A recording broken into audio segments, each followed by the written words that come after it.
All right, sweet. How's it going, everybody? We wanted to welcome you guys out here. My name is Jake. I go by J Ride Flips on social media. We got here Justin Resells. Today we're going to be talking to each other just about reselling in general. If you guys have any questions about eBay, business, anything just in general, you guys can go ahead and put them in the chat and we will get to them. But we just wanted to kind of introduce Justin. A lot of you probably already know him, but some of you may not. So we'll just go ahead and let Justin introduce himself real quick.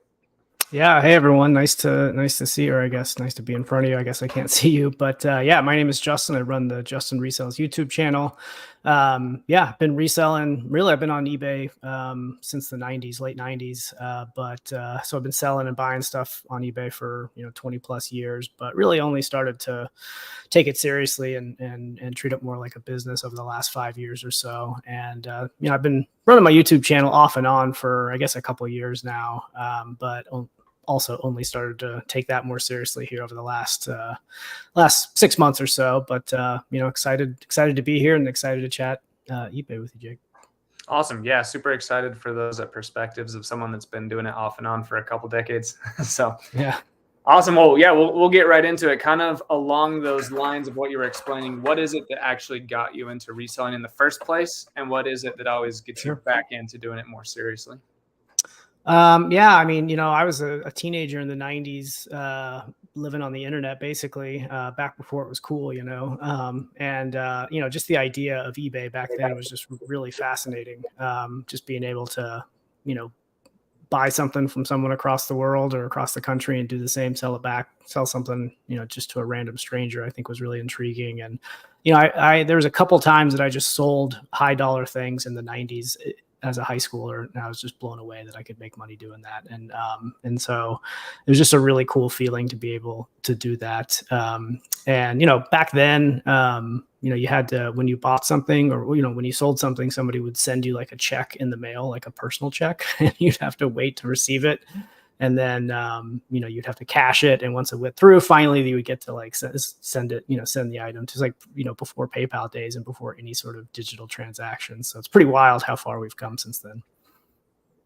Yeah, I hear all about the money order days and the cash in the envelope, all that good stuff that I've just never been around for. Great. Yeah. And then just a quick reminder to everyone, this is live. This is not pre-recorded. So if you guys have any questions for me or for Justin or for both of us, you can go ahead and put them in the comments. We're going to just have a little chat back and forth for about 15 to 30 minutes to kind of see where this goes. And then we will open up the floor to you guys to answer your guys' questions about eBay and business and all that good stuff. So Justin, a lot of subscribers of my own and probably of yours are very intrigued by your how many hours you actually put into your business. You're very transparent about how you have a full-time job and you're able to do that on the side. So how many hours are you putting in per day, per week into this business? Sure. Truthfully right now, it's even a lot less than what I've said in my videos. Like I think in one of my videos, I said that I do about 25 hours a week on that. And usually that's like, 30 minutes to an hour every day or Monday through Friday shipping, 3 or 4 times per week sourcing, with a big sort of garage sale Saturday morning sourcing. And then, listing, I try to list 5 things every day. But truthfully, my energy has been split across so many different things over the last, really the last month or 2 months. And so I would say I'm down to like 10 or 15 hours per week. And, my sales are suffering because of it. It's I'm definitely just selling a lot less because I'm sourcing less, I'm listing less, and therefore I'm selling less. And so, like we keep shipping the stuff that we sell, but I'm just not putting as much energy into listing as much as I have been. But what I tried to do is really, because I did have a full-time job, I couldn't just like spend all my days thrifting like I'd like to. I really just had to like build systems and have a schedule, of like what I could do and when. And so I would, just every morning for an hour, I'm down there shipping. Then I'm, spending 30 minutes to an hour listing, and then I'm off to work. And in between, I work from home, so it's a little bit, flexible. I can sometimes sneak away and do some quick listing or whatever. But yeah, it's just all about finding those times where you can sneak something in and get some of this work done. And just like, I think I've talked about, like, my kids have piano practice, and I I go to a thrift store when I drop them off every time. And so just like finding these like little times where you can sneak it in, I think really helps. And just do that for a long time. I did that for probably a year and a half before my store got big enough to where I was selling, at a level that was actually bringing in significant money. But it just compounds, you get 800, 900, 1,000 things in your store, and all of a sudden, hey, you're selling, 5 to 10 things per day. So it's pretty cool. Yep. Yeah, that's when it starts really taking off for most people that I've noticed as well, is around that 800, 900, 1,000 listings. Yep. But yeah, a lot of people think that part-time reselling just isn't worth it, that you have to put in, a minimum of 6, closer to 8, maybe 10 or 12 hours just to be successful and make enough to support yourself or your family financially. Could you speak to that a little bit? Just if people are on the fence, maybe thinking that they have to quit their job, would you recommend that they keep their job or go all in? I definitely don't recommend you quit your job. I think it can be very hard to ramp up to making enough money to, make as much as you may be making at your day job. Of course, it totally depends on how much you're making at your day job. But again, building systems and really going out there and hustling when you can, I think can go really far, even when you have a day job, even when you have to spend a majority of your time, doing something else. And it may take you longer to build up, but you spend that time building up and not making as much as you maybe want to, like learning the ropes. You're learning how to source, you're learning how to list, you're learning how to ship. And before long, you just like really can figure out how to optimize that and make everything work a lot better. And so, I definitely I recommend also you may not even know whether you like doing it. I think a lot of people see reselling and be like, oh, that's kind of like a cool, like quick and easy way to make money, but it's not, as it's a slog, you got to really love going to thrift stores. You got to really love going to garage sales. If you don't, you're not going to enjoy doing this in any way, because it's not quick money. It's not easy money. And there are much better ways to make quick and easy money. Exactly. Yeah. Especially just with the TikTok culture of where we're at today. Even my TikTok, there's just certain strategies that you employ to grow. And some of that is, withholding some information so that way they stay for the whole video. And a lot of people just click away after the first 7 seconds, and they just think, oh yeah, I can just go grab a ton of Pokemon cards at my thrift store and be a millionaire in a week. But it just doesn't work out that way. No, it doesn't. I wish it did. That'd be nice. That'd be really sweet. So yeah, you're talking a lot about scheduling and systems and how important that is. What does the future hold? My dog. What does the future hold for Justin Resells? Do you plan on sticking with your job forever, doing this on the side? Could there be a potential for you to go full time into content, into reselling? What does that look like? That's a good question. I haven't really put a whole lot of thought to that, honestly. I have no intentions of changing anything up in a major way right now. My day job, I work in software and on the internet and just building products online. And that's sort of where my passion is regardless. And so I really like doing that. And so I always sort of want to be doing that in some form. I still consider resell like a hobby, but I don't know, the way I approach it, I really enjoy treating it like a business. I think it's fun to just, treat it like a business and track all my data and and just really take it seriously. But it's always still just like a side thing. And then, throw YouTube in the mix. And honestly, I just did not expect to get a whole lot of traction on YouTube. And so I'm humbled, and it's awesome that I'm having people that really like watching my content. It's amazing. I did not expect it. I'm not really prepared for it, I guess. And so now I just feel like now that I've got, a relatively decent little audience there, I feel compelled to continue making content on a regular basis. And so that comes with a whole other set of pressures to throw that in. And I'm like, at this point, I feel like I have 4 or 5 jobs going right now, plus, exactly, plus a family and all that. And so I don't know how sustainable all of that is. And I don't know what, I can't predict what the future brings in terms of which of those 4 or 5 jobs are going to be, long term. But I'm just having fun while I'm doing it. Yeah, that's awesome.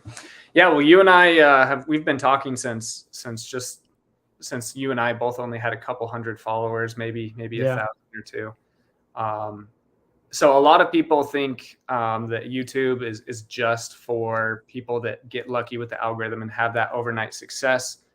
You say that you've been doing YouTube on and off for a year or so, or maybe several. Just kind of talk about a lot of people, and I'm sure they ask on your channel as well. A lot of people ask me about how to get started on YouTube and how those things work. So what would be your advice to people that have started or want to start a YouTube channel as well?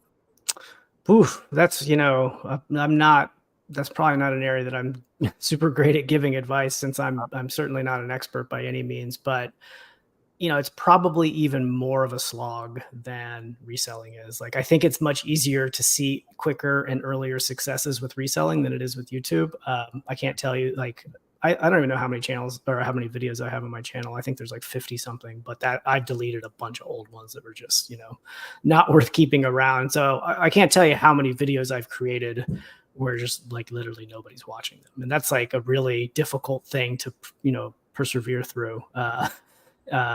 Making content for no one. It's you got to really like have you got to really believe in it to do that long term. And so once you start to find audience, then it gets a little bit easier, because oh, people care, that's cool. But it just takes a long time, and it's really no different than reselling in that case, because with reselling, you start off and you think you know everything, and you're the more you get into it, the more you realize, oh, I don't know everything. And you learn and you pick it up. And then where you were 6 months down the line is so different and improved from where you were 6 months before. And you can really see that progress. Same thing with YouTube, like you first start making videos and they're just like total crap.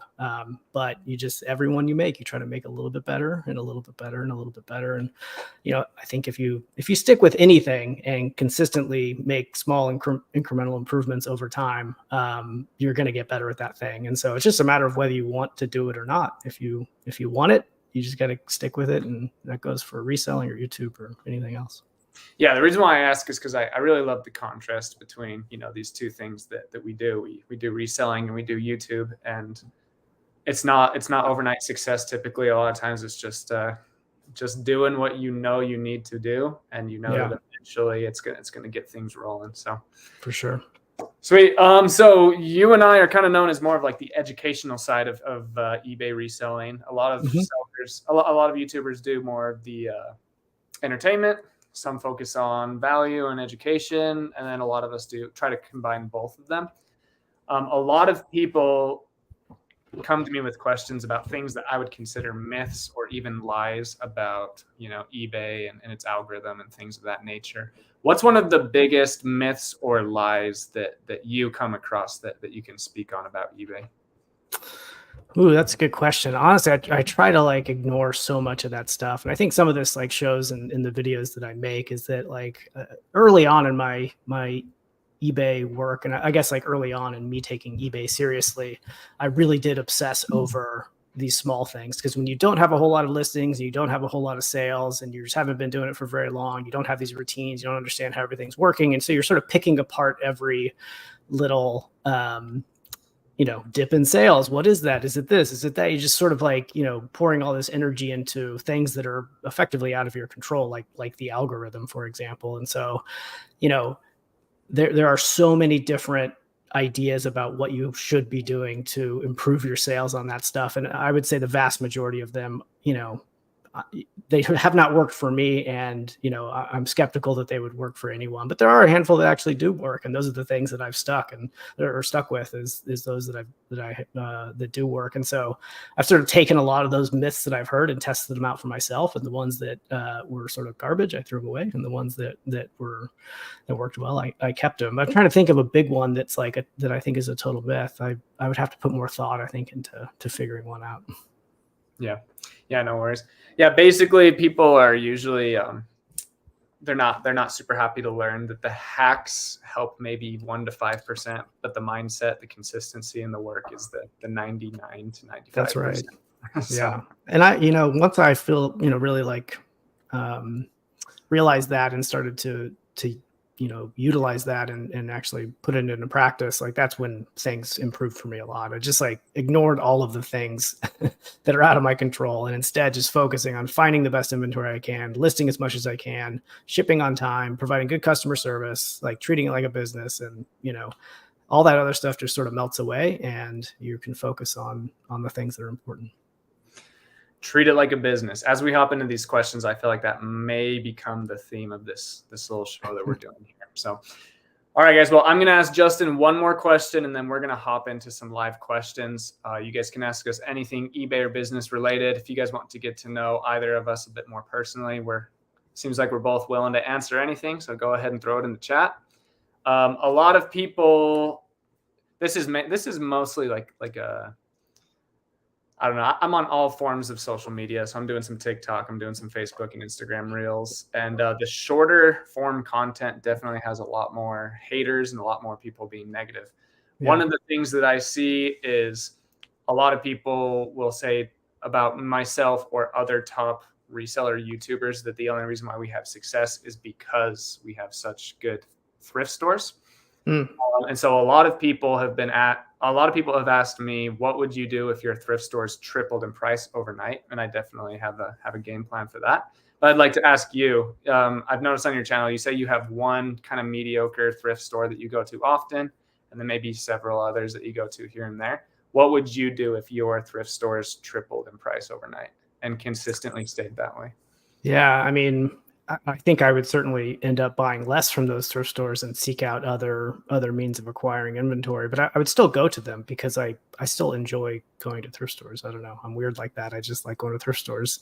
And but I said this in one of my videos about sort of how to beat thrift stores at their own game. Like even if they're tripling their prices, like they're still just going to miss stuff, and they're still, even at triple the price, there's still going to be enough margin in some things to make it worth buying to resell. Now, probably a lot less than it would be otherwise. But yeah, that thrift store that I go to on a weekly basis is just not a good one at all. And it has all sorts of overpriced stuff. And I still very regularly walk away with great inventory. And that's why I keep going back, is because it's even though it's overpriced, I still get to go out and hunt and I still get to bring stuff home. And so I would keep at it, but I would imagine I would take a lot less home and I would probably pour more effort into finding some other sources. Yep. Yeah. It's all about those other sources in that scenario, in that make-believe scenario that everyone says is coming, right? You never know. Could be coming. It could be. All right, guys. Well, this was a little intro to Justin Resells. I'm sure many of you guys know him already, putting out some great content on YouTube.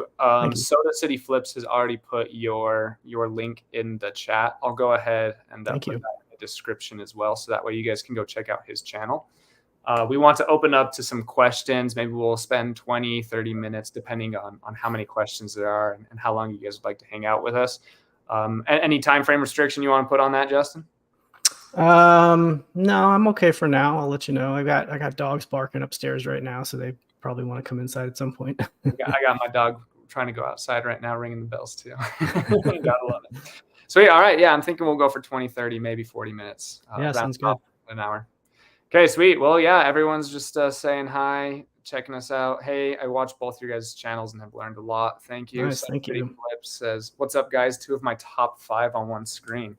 Right on. So, yeah, I saw Soda City Flip's video. That was nice of him to put that together. So thank you. I appreciate that.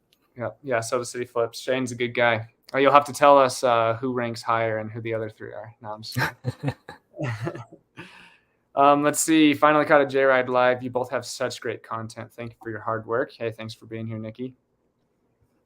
Let's see. Starting to really enjoy sourcing via online estate sale auctions. Do you guys source it all this way? Justin?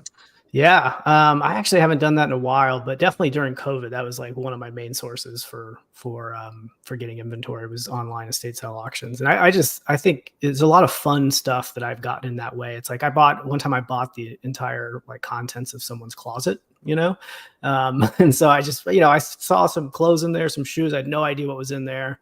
I think I paid like $8, and it's sort of like a little bit of a mystery box type situation. You don't really know what you're going to get when you're doing that. And so I like to buy those types of things on online estate sale auctions where you just see a picture of something, maybe you're zooming in and trying to find at least one thing that has some value. And but truthfully, I haven't done it in a while. That hasn't been a way I've gotten inventory in a while. What about you? Yeah, online estate sales, I've actually never done one of those before. I do a lot of eBay to eBay arbitrage, I guess if that's the phrase. So I look things up on eBay that are underpriced or in lots, and then I'm able to resell them on eBay. Also, another way to source products online and in person is I go on Facebook and I take a picture of my inventory. And I say, hey, I'm looking for these. Please message me with prices and pictures. And that's a really good way to get people to give you what you want. Yeah. You get good response for that? I feel like I've tried that once, but Facebook like deleted my post, and I thought, oh well, whatever. Like, that's not against their policy or anything like that? So it is on Facebook Marketplace. Oh, okay. If you type in your town, so I live in St. George. If I type in St. George online yard sale, I think every single town in America has that page. You can do it there. So I'll put a picture of my cameras and I'll say, hey guys, I'm looking for cameras. Please message me with your pictures and prices. Yeah. And you'd be surprised. But if you just put in text, people are going to scroll past that, not going to give you the time of day. It's important to put a picture on and then let people know, hey, I'm serious. I have a ton of this stuff and I'm looking to buy more of it. It's a good tip. I should start doing that. Yeah, it's definitely a good one. It's gotten more inventory for me in a smaller town. Jack says, two very well spoken and understandable gentlemen here. Always great content. Thank you. Thanks, Jack. Nice to hear it.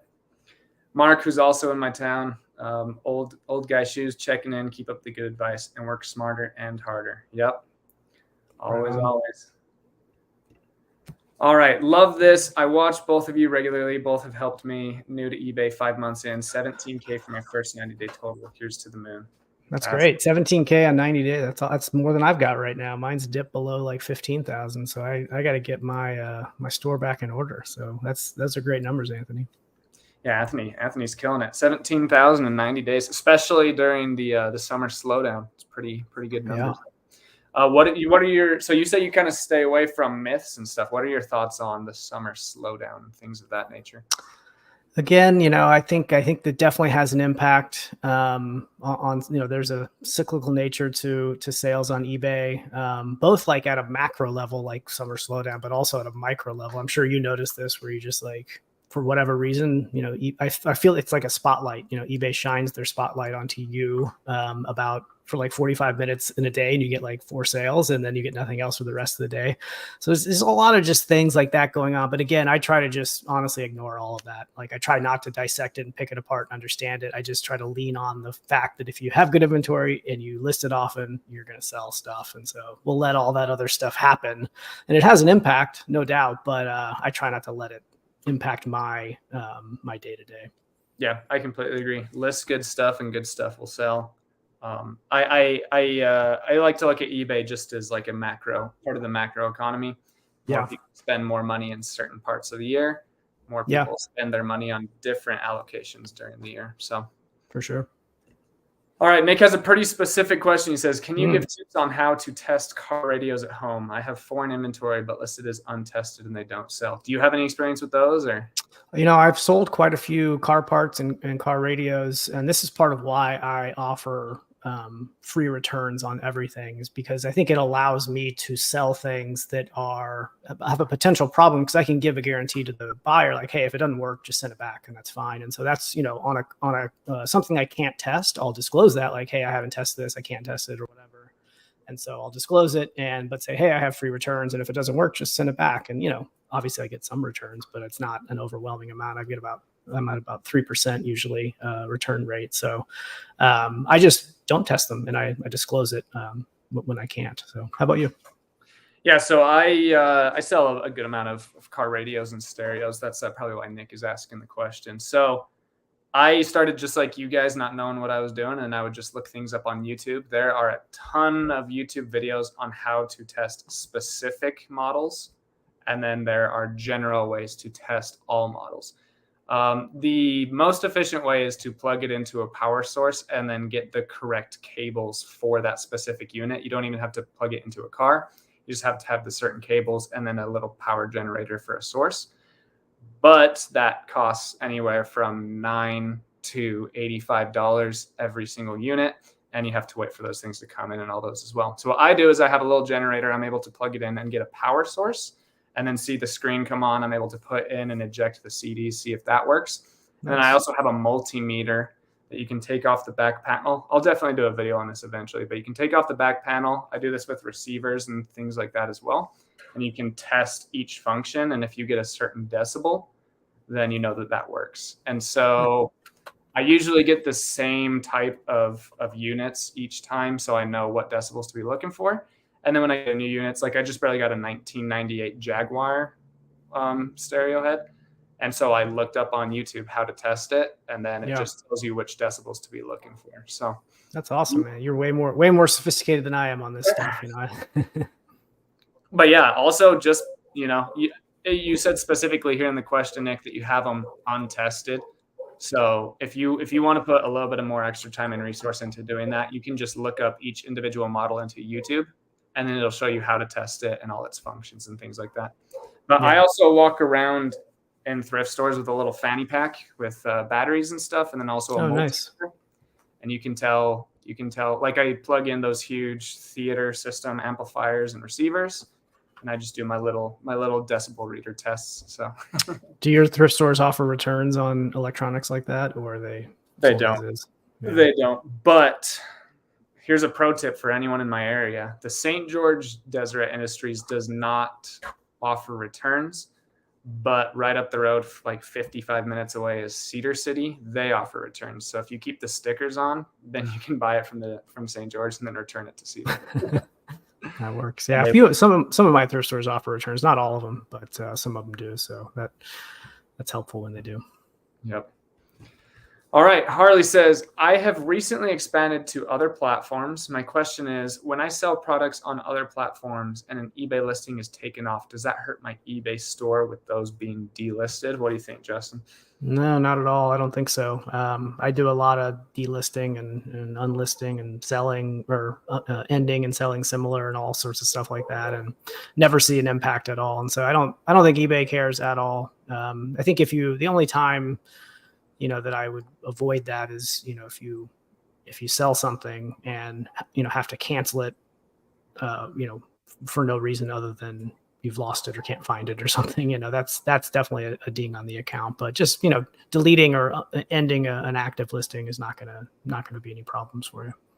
Do you agree? So a lot of people get concerned with micro and macro data and the algorithm and what certain actions do to trigger algorithmic procedures and things like that. And it can really just start messing with people's heads.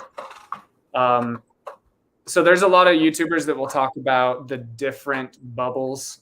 So like when you say, when you end a listing and it says this listing contained an error or item out of stock or the item is no longer for sale.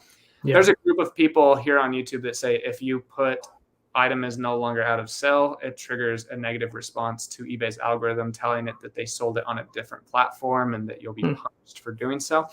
Yeah. I disagree with that completely. If you think about it from like a logical standpoint, yeah, eBay may be bugged that you're taking an item off their platform that didn't sell, but I don't think it has. I don't think it has a negative impact whatsoever. I do it regularly and I've never had any issues. It's just not. I think that's a good myth. Good myth to put on the list. Exactly. And honestly, like so a lot of people like think that me and other YouTubers are perfect or whatever, which is pretty wild. But like when I got to 600 listings, I looked at my inventory and saw a ton of stuff that I just bought that was not worth any money and was not selling.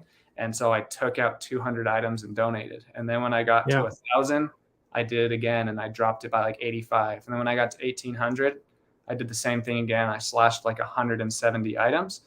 I've never had a negative impact for that. So yeah, and I'm constantly turning over my store as well, just like ending, you know, a batch of 200 at a time, just so I can sell similar to freshen the listing. And you know, I always, you know, for the reason of ending, I always put whatever that last bullet point is. I can't remember now, but items no longer for sale or whatever. And so it's just, yeah, definitely doesn't have any impact on sales. Yeah. Yeah. So from both of our personal experience and anecdote, we are saying that it doesn't affect your sales whatsoever. Yeah. All right. What is the largest size item you'd ship via USPS before opting for UPS? That's a good question. I feel like since Ground Advantage came out this summer, I go to UPS and FedEx way less often, which is great because I used to, my routines for shipping used to be going like dropping off at UPS, dropping off at FedEx, dropping off at post office, and just kind of going with what the cheapest rates are. But I think I've been to FedEx once or twice in the last month and a half, and so a lot of my bigger items are ending up cheaper to ship through the post office, which is great. But typically my in my head, when I'm eyeballing an item, if it's going to fit in a cubic foot box, typically that's a good rule of thumb. If like it's going to go to the post office or go through the post office. If it's larger than 12 by 12 by 12, then I'm sort of in the back of my head thinking it might ship cheaper elsewhere. It also just depends where the buyer is too. If the buyer's closer, you probably end up going post office with it. If the buyer's further away, FedEx or FedEx Ground or UPS, whatever their equivalent is, can often be cheaper. So I don't think there's a good rule of thumb, especially now with Ground Advantage in play. It's just it is affected it in a good way. How about you? Yeah, same. Piggybacking off of that, ever since Ground Advantage came out, it's actually very rare that I use UPS, and because I use Pirate Ship, I haven't used FedEx a year and a half. But there's a caveat to that because I sell a ton of golf clubs and baseball bats, and on USPS Ground or Priority, there are additional fees if things are over 22 inches and 30 inches. That's right. Yeah. So you definitely want to go the UPS route when something is over 22 inches, which is the average Guitar Hero guitar, golf clubs, baseball bats, things like that. So anything long, go on UPS. Yeah, I've definitely stopped sourcing those types of things as frequently since UPS or the post office changed that rate. Because I used to buy the really long post office boxes and would put bats and golf clubs in that. But once they changed those rates, it like almost doubled the price of them. And then I was like, well, I don't want to stock a bunch of my own long boxes. I guess you could go to some golf stores or whatever and get some from there. Yeah. But so I just sort of I sort of pulled those out of my rotation when I'm sourcing like long things. I was like, I'll let the next person get it. Yeah, so I still continue to ship a ton of those. Sorry, I'm just plugging in my computer here, guys, so it won't die on us. That'd be terrible. But yeah, so especially on like golf drivers, where those can get up to about 52 inches sometimes, and it has the big head, so it makes it even worse. A lot of times, the shipping rate on USPS Priority will be like $48. And then UPS will be $9.50. So definitely want to be using on that. For sure. Sweet. Killer combo today. Appreciate that. Thank you. Do you find that short form content helps to drive traffic, then boost subscribers for your channel? Do you do any short form? Not really. Honestly, I just I don't know. I'm not a TikTok user. I'm not a YouTube Shorts user. So I just don't particularly understand the format all that well. And I've sort of dabbled, you probably had the same thing, Jake, getting when your subscriber count on YouTube kind of increases, you get all sorts of people reaching out to you, offering their services. And one of those services is always like, hey, I'll recut your videos and put them on TikTok or YouTube Shorts. And so I've taken a few people up on their offer to recut some of mine as a test to see how it goes. So that's why if you've seen stuff on my Shorts, it's coming from that, or on Instagram as well. But I just don't understand those platforms yet. And I have limited time to invest in trying to better understand those. And so I don't do a whole lot of short form content, so it doesn't drive any traffic at all. But I know that it is a very common tactic to focus on shorts to help boost subscribers. And so I think it is effective, but I don't know. I just stick with long form. I like doing long form, and maybe in the future. How about you? Yeah, we'll see what happens, right? Yeah, so in business and content creation and things like that, a lot of you have probably heard of what's called a funnel. So when you want someone to sign up for a product that you have, you want to get as many people as possible and then take them through a gate. And then if they're willing to make it through that gate, you take them through another one. And then if they make it through that one, they're significantly more willing to buy your product or something like that. Same thing with YouTube. and TikTok and things like that. So I don't sell any products. I'm not interested in doing any courses or things like that. But I have the same strategy when it comes to visibility and subscribers and stuff. So I don't do too many YouTube shorts because I've actually been doing some research that it can inherently damage your channel. Doing some more research on that, but definitely TikTok and Instagram and stuff. The short form, I mean, I already have a few TikToks with hundreds of thousands of views. And I think my first $1 million view video is right around the corner sometime. So that's going to get a ton of attention. And then I want to use that to drive people to my YouTube channel where they can see my medium form content that a lot of people are going to drop off from 1 minute to 8 minutes. And then if people really enjoy the 8 minutes, then it will funnel them to my lives and to my podcast. And then, it's just a whole cycle. So short form is definitely a traffic driving source for sure. And you can use a bunch of different tactics. You can like I've said this before I was on Let's Do Lunch podcast with Rural Squirrel and Angie Resells, and they were asking me about it. And I say, this is my personality on YouTube. And then I have a much more exaggerated, sassy, argumentative character on TikTok because I'm trying to get people to comment. I'm trying to get people to rewatch so it gets out to more people. And then the ones that are serious about reselling, I get like dentists yelling at me, saying like, "Oh my gosh, this is terrible what you're doing." But it reaches a ton of resellers, and then I'm able to shoot them over to my YouTube channel and things like that. So that's cool. That's really cool. Yep. Bella Resells says, I just subbed to Justin today. It's so cool that he's here. Guess it was awesome. A match. Thank you.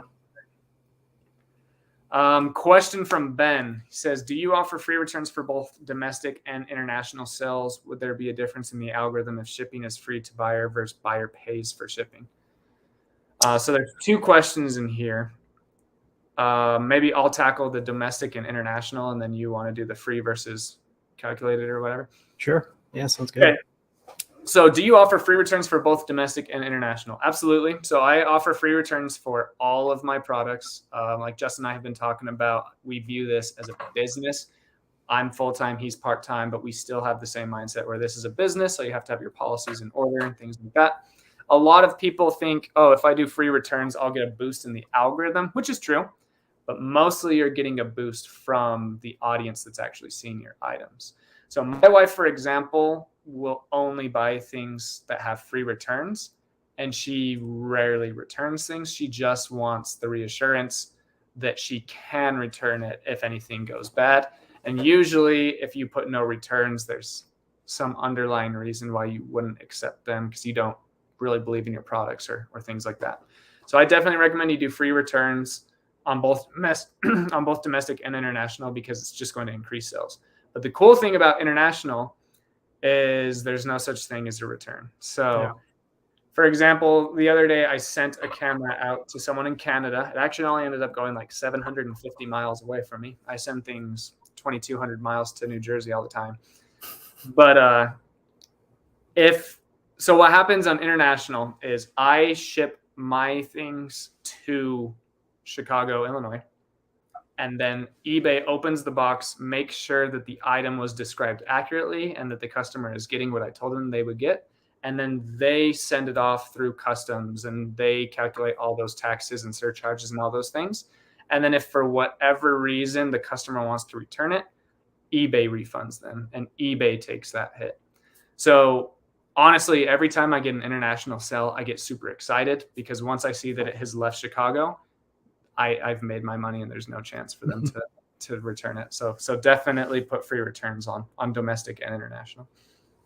Yeah, agree 100%. I do the exact same thing. And, the international, when I see international purchase, I also get excited for the exact same reasons. I think the only bad part about it, and I just really hate this, is that, they do open the packages and they reship the packages. And, I sell some relatively delicate things here and there. And I've had so many things broken through the international shipping program or whatever it's called now, just because they don't do as good of a job repackaging it as I do when I package it up. And again, I don't take the hit for it. eBay refunds the buyer if it's broken, as long as you get it to Chicago or wherever your closest eBay depot is. you're fine. But like I sold it was like a 1963 brand new in box, never used Coleman lantern like a month ago to somebody in France. And it was just a beautiful piece of history. It's this amazing, never used like Coleman lantern, 60 years old. And I, spent so much time, my wife spent so much time packing it and just making sure it's safe. And then it gets to Chicago. By the time it got to the buyer in France, it was like shattered. And it's just like, it sucks, because not that I didn't lose any money, but this person really wanted it. They paid a lot of money for it. They got their money back too, but they really wanted this thing. And now it's gone. So, yeah. Yeah, it's tough for sure. And then do you feel like there's a algorithmic difference between free and buyer pay shipping? Is that for not for returns, but just free just shipping? For free, yeah. I do think there are some, eBay does treat those listings differently. Whether they're like algorithmically different, I don't know, and I can't say, or nobody can say. But like in search results, free shipping items will show up with a little free shipping badge, for example, and that signals to the user. And I'm very big on buyer expectations as well, similar to what you said before. People just expect free shipping these days, and there's no such thing as free shipping. Of course, you just build the cost of shipping into the total price of the item. But people like the idea of free shipping, mostly thanks to Amazon. And so I also do free shipping, not on everything, but I do free shipping on most things. And I think it sends the right signal to the audience. I think most people are going to pick a free shipping. If they're buying some item, there's two identical items and one of them has free shipping, but they're both the same price and total price, they're going to pick the free shipping one. And so that's why I do it. But I don't know whether it has an impact on the algorithm or not. Yeah, I'll just make my official recommendation. I think if something is new with tags, I would do free shipping because you're going to have more competition. And then if something is used, I would do calculated shipping or a flat rate shipping. That's just my opinion for various reasons, with returns and with condition and things like that. But to be clear, like so many sellers do excellent buy and still charge shipping.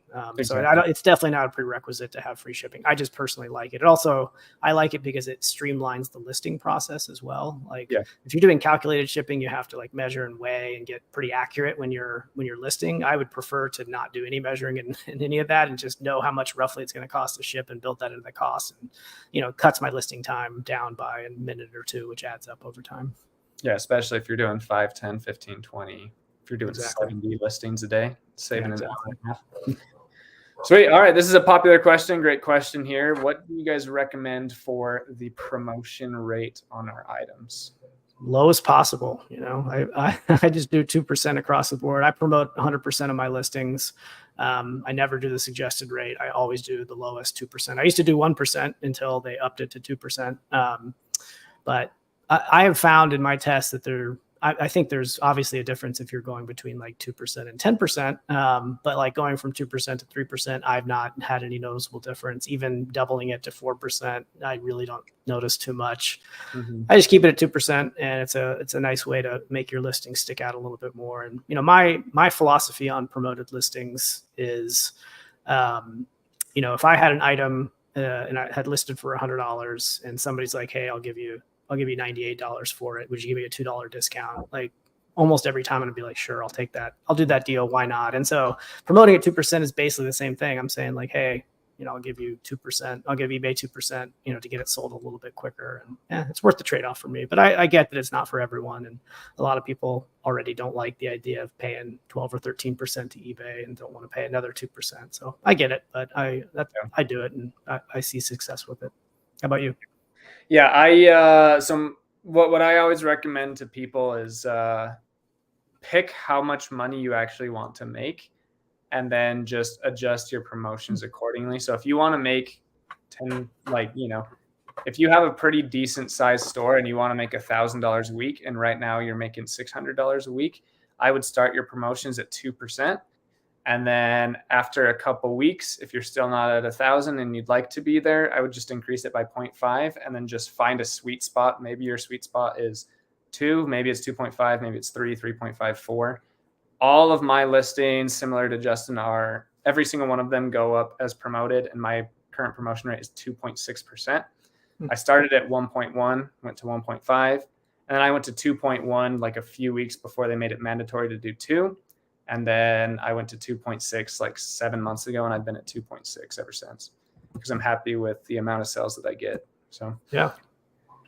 And I do definitely recommend promotions. I know that sucks to hear for a lot of people, but it's just going to get you more sales. And I tell people all the time, like, would you pay $300 to make an extra 16,000? Because that's what happened to me this month. So, you know. Yeah, exactly. Like I did a whole video on this. It's a very controversial topic, but yeah, you know, I'm trying to remember the numbers, but last year it was like I paid $860, I think, in promotion fees for an additional 47,000 in gross sales. And so again, would those things have sold, you know, if I didn't promote them? Yes, but it would have taken a lot longer. And so it's just worth it for me to do it. And back to our previous philosophy, we want to treat this like a business. You know, if you had any other business in the world and someone said, hey, if you do this Facebook ad or this billboard or this phone book ad for $300 and you would make $16,000 off of it, every business owner would say, yeah, sign me up, let's do it. So seriously, with that in mind, I think that promotions are a really good idea. All right, I don't know if you dabble in this, Justin. This is one of my favorite things to sell, but it says, with VCRs and VCR DVD combos, we all know that Sony and Panasonic are always a buy, assuming it is in the $5 to $20 range. On the flip side, which VCR and VCR DVD combos are generally always a pass? Yeah, I sell a lot of these. Anytime I find them, I'm picking them up. You know, the DVD VCR combos, you know, I'll pay a little bit more money for them. There's, you know, certain brands where I'm just like, and they're brands where I'm like, I don't recognize them. You know, I can't even think of what they are now. But if it's not like a major brand, I usually will be like, you know, and even like Emerson, you'll see an Emerson every once in a while where I'm like, will it sell? Probably, but you know, so I will sometimes pass on those. But yeah, I mean, generally they always do really well. You know, they have a pretty high defect rate, I think, when I bring them home to test them. If you can test them wherever you get them, that's better. I've sort of sworn off of these for at thrift stores because I think you have no idea how they've been treated between the person's house and it's sitting on a shelf at a thrift store. And I've been burned too many times buying these at thrift stores. But garage sales, I'm always buying them. That's a great place to get these things. People just don't understand that they have value. So typically at a garage sale, you're not paying more than like $5 for them, and you know, they can go anywhere from $40 on up to like 120. And so I've sold a couple that are like new in the box, which I think, you know, were like $600 or $700 sales getting combos that are new in the box. So I think they're a great item to look out for. A little bit more difficult to ship, but definitely worth it. Yeah, for sure. I'll add to that Sony and Panasonic, definitely Magnavox and Funai. I'm not even sure if I'm pronouncing that right.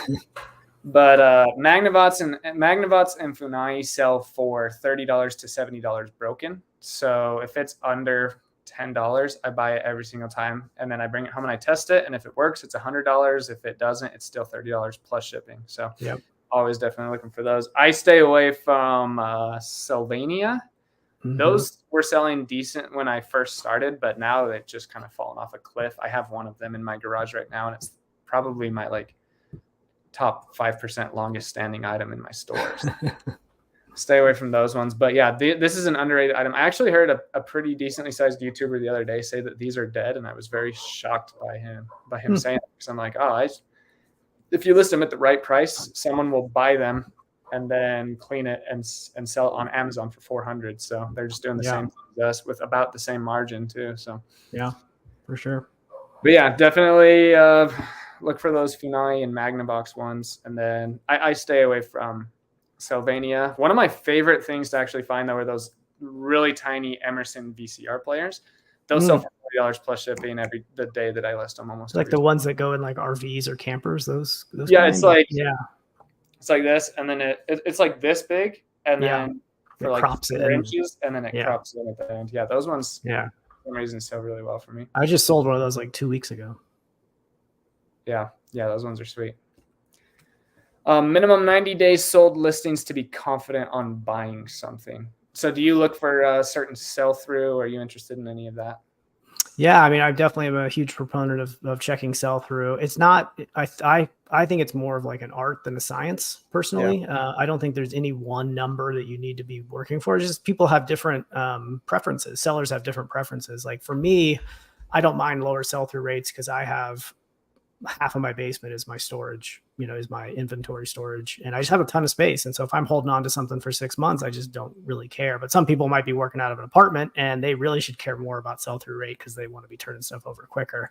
And so I honestly don't. And I've done a couple of videos that talk about sell-through rate, and I have not, I specifically not said what is a good sell-through rate in those videos because I don't even know how to describe it for myself. Like I just know it when I see it. I'm just like, okay, that's going to be fine. I'm okay with that. Or it's just, I can't even put a number on it. And so there's so many variables that come into it. And so I would suggest like for any reseller, first, just be aware of the sell-through rate, right? Just check it, understand it, know how to look for it, know how to understand it. And over time, you will start to get a feel for it of like, what is a good sell-through rate for you? And so, if I see something and there's 20 listed and none sold, I'm 100% going to pass on it. I'm just not going to do that. If I see something with, 0 listed and 0 sold, that's much more interesting to me, even if there's no record of it. That's technically a 0% sell-through rate, but I might buy it anyway because I think there's going to be a market for it, even though there's not one currently. And so it's hard to pin down, and I think it's different for everybody. Yeah, you said there's a lot of variables to that. I'll kind of talk on a couple of those variables. One thing that for whatever reason isn't talked about super. Let's reframe here some words. One thing that isn't talked about on YouTube a lot for some reason is the sell-through rate during December is going to be different than the sell-through rate during middle of August. So sometimes I'll find an item that has a 35% sell-through rate that has a 400% sell-through rate in during Christmas time. That's an exaggeration. Only a few of those products are like that. But a lot of times I'll find like a shirt that does not sell during the summer whatsoever, but sells a lot during the winter. For example, I'm wearing a cool shirt because I don't know, I like it. This is a really good brand to be looking out for too, by the way. Very good brand, yeah. But this is long sleeve and it's kind of heavy. And right now the sell-through rate is 120%. And if you look at it during December, I guarantee it'll be over 300%. So that's another caveat that you have to have in mind, especially if you're looking at a pair of swimming suits when it's December. So. Yeah, any seasonal, Halloween's a great example since we're right around that time where you see an item that's a Halloween themed item and you look at the sell-through rate right now, it may just be like not that great, but you may check TerraPeak and see what it was, a month out of Halloween last year, like, oh, that's much better. I should have bought that. And so you can't always trust it. And you sort of have to go with your gut sometimes. Yep. And then another variable is what you actually asked in the question is how minimum 90 days sold listing. So a lot of people strictly look at the sell-through rate and not the solds. I use this as an example all the time. Tommy Bahama probably has 80,000 currently listed shirts, and only like 35,000 have sold. So that's a terrible sell-through rate, right? But 35,000 have sold. Yeah. And not trying to be a ruthless person, but the average person that lists things on eBay doesn't treat it like a business. And a lot of the listings are Tommy Bahama shirt, $85. So obviously that's not going to be one of the 35,000. So if 35,000 have sold in 90 days, I think in my head, why not mine? So even though it doesn't have the quote unquote good sell-through rate, if I can have a return policy that the customer likes, a good shipping time, a good price, a good title, a good item description, mine's actually probably going to have 100% sell-through rate in 90 days because it is one of those 35,000 better listings, if that makes sense.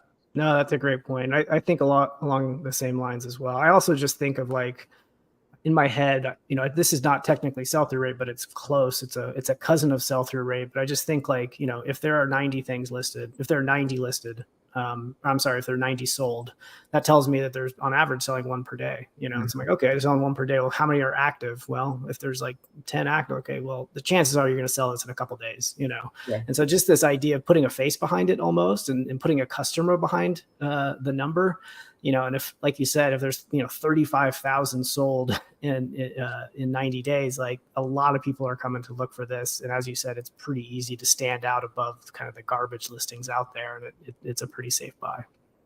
Yep. Sweet. Well, we got about 5 minutes left, guys, and we are not even a quarter of the way through the questions. So unfortunately, we're not going to get through the majority of them, but we'll keep this rolling here, maybe get to 2 or 3 more questions. Before I click on this one, I just want to remind everyone that we are not CPAs. This is for entertainment purposes only. Justin, what are your thoughts? My first year as a part-time reseller. I know Justin documents his purchases on Airtable, but it is necessary to do for tax season. I do keep every receipt for purchase. What are your thoughts on that? Yeah, I mean, if you keep every receipt for your purchases, you don't need to log it anywhere else. I keep none of my receipts at all, and most of the stuff I buy are not going to have itemized receipts anyway. Even if you buy Goodwill or wherever, it's just going to say like houseware. And so I have a habit of tracking all of my acquisition data, what I bought, where I bought it from, and for how much.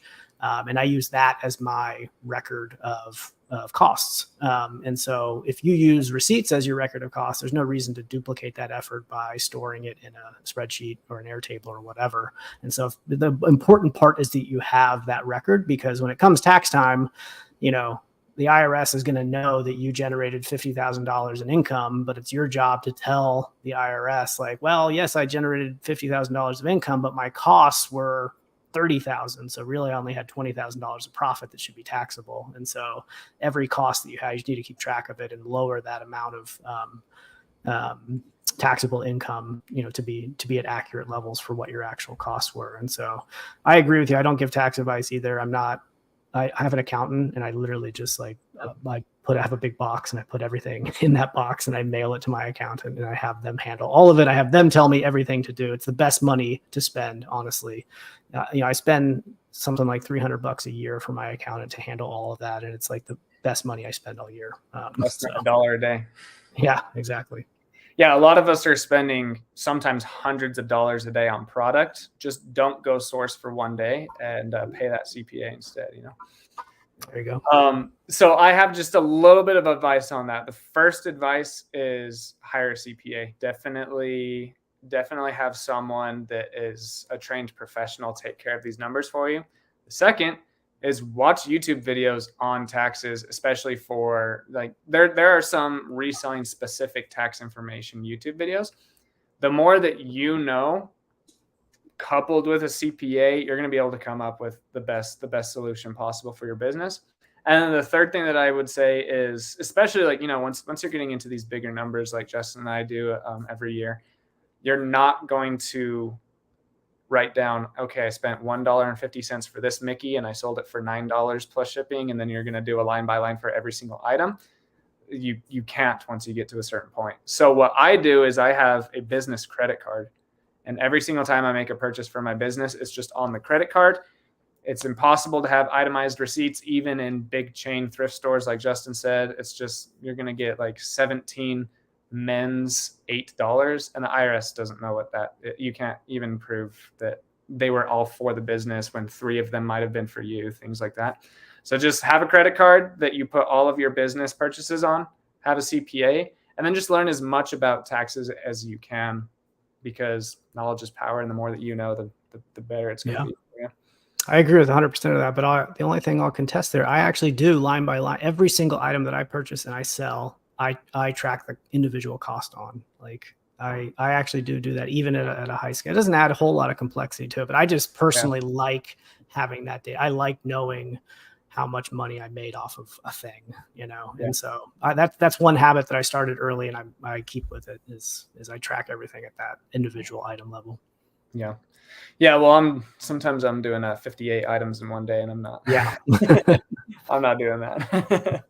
No, let's see. Josh Graff, also a cool reselling value and education YouTube channel you guys should go check out. He says, in your opinion, what is your most overlooked category on eBay?